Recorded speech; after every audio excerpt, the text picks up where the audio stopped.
Bonjour à tous, contente de vous retrouver. Aujourd'hui, ça va être une recette de maquillage. Je vais faire une base matifiante perfectrice de teint. Cette base sera à mettre sous sa crème de jour, sa bébé crème, son fond de teint, c'est comme on veut. Elle est censée flouter les pores, cacher un peu les imperfections que l'on a sur la peau.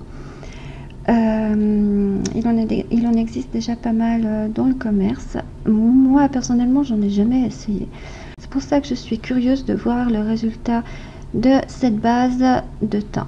Pour la faire, nous aurons besoin de 22,4 g de dicaprylyl carbonate. Nous aurons également besoin de 3,87 g de coco silicone. C'est pour une contenance de 50 ml. Je vais encore rajouter 2,15 g de cire Bellina, 16,3 g de poudre de microsphère de silice. Donc elle, c'est pour un toucher soyeux et mat qu'on va la rajouter. Et encore 5 g de cérécite. Alors elle, c'est simplement un support de maquillage. Et 0,2 g de poudre de lumière qui est illuminatrice et embellisseur. Voilà. Alors, comme d'habitude, j'ai déjà pesé mes quantités. Alors, dans mon récipient, ici, j'ai déjà mis 22,4 g de dicaprylyl carbonate, 3,87 g de coco silicone et 2,15 g de cire Bellina.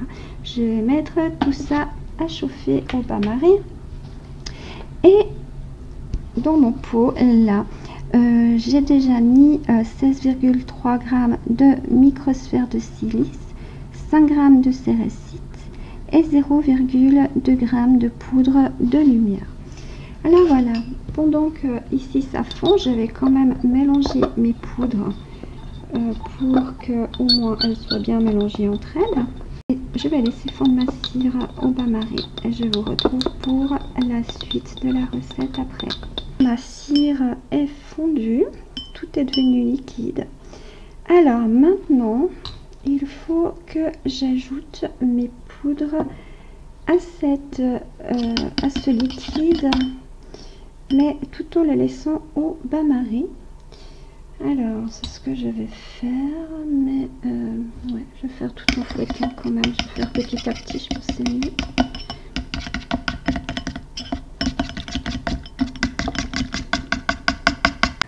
Alors voilà, ça me donne une espèce de pâte, hein, comme ça.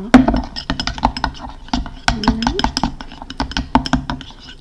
Donc je mélange bien. Et maintenant, je vais couler ça dans mon petit pot. Et ensuite, laisser refroidir.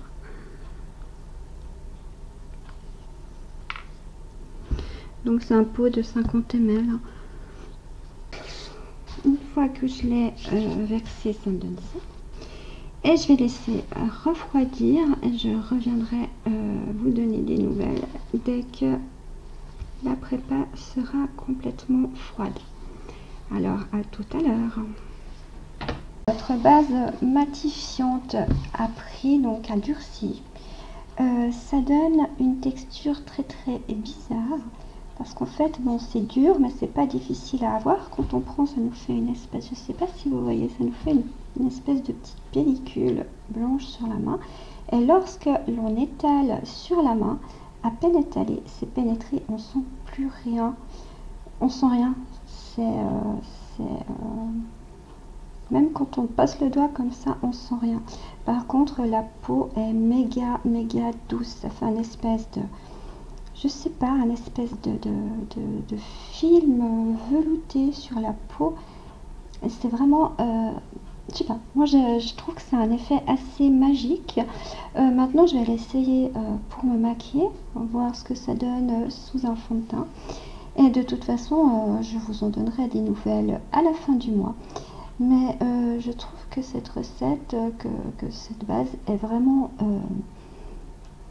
magique, quoi. Je vous redirai si elle est aussi efficace que ça, mais en tout cas, au toucher, c'est une sensation bizarre.